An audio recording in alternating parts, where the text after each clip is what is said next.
All right, y'all. So this video is a quick tutorial on the filter and search capabilities of PropStream.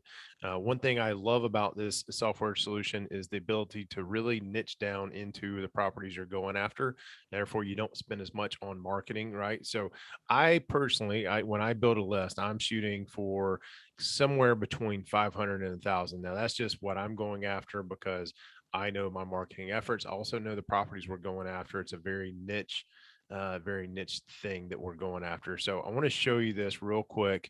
Also, this video is coming because one of the things I do for the members of the W2 Capitalist Mastermind is I will pull lists from them for them when they need one, and I get a lot of requests, and they're very general, and I end up getting like 10,000 records, which is a lot, right? To consume in one.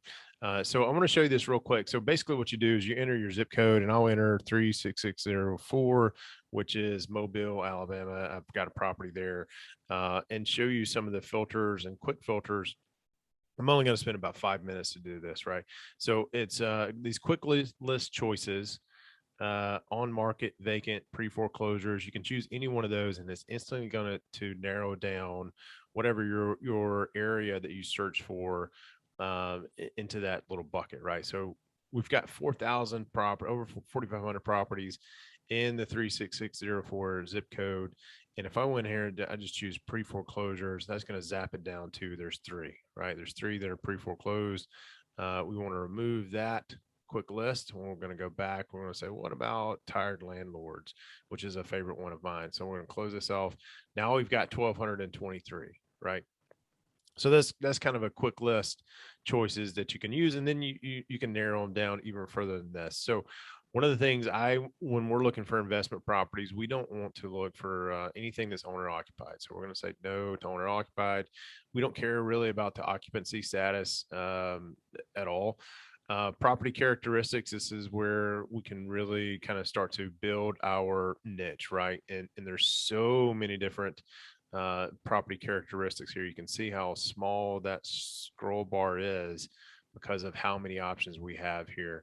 The single family, condo, townhouse, multifamily 2 to 4, multifamily 5 plus. I don't know if that's the default up there or if that's up there because that's what I primarily use. But I typically, when I'm building a list, I'm going to start there. Property type. One of the other things, some people are interested in year built. I don't necessarily care for that. I do care about unit range. So even though I choose multifamily 2 to 4, I'm still going to put unit number 2 to 4, just kind of narrow that search down. So property characteristics is a big one. Also, I don't care for any properties that are in an HOA.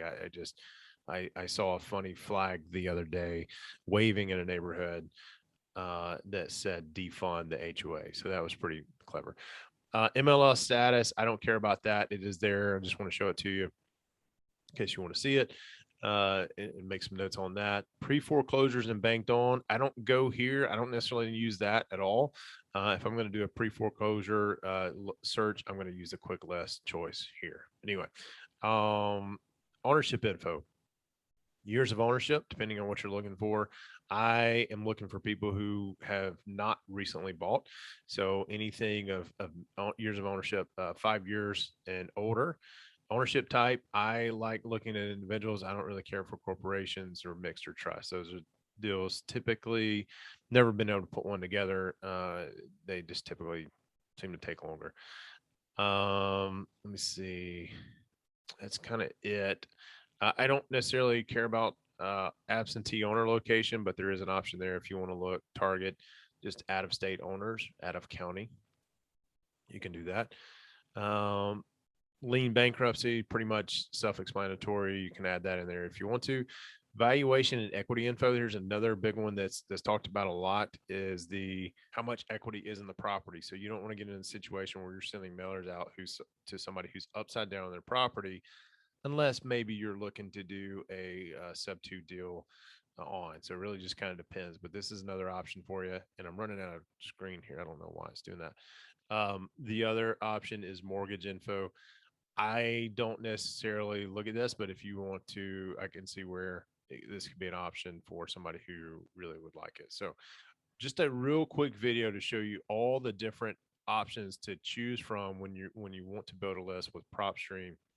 And for those members of the mastermind, I want to make sure you guys had this. So when you send me your request to build you a list, that you're as detailed as possible. You're getting exactly what you want, and not 10,000s of records that you'll never do anything with. So also, I want to mention that W2 Capitalist is an affiliate of PropStream.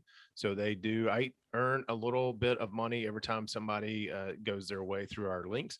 There will be a link in the description below where you get a 7-day free trial so you can check it out yourself. But if you're a member of the mastermind and you just want to do a little quick search and build a list to get started, let me know. I'll be able to do that for you.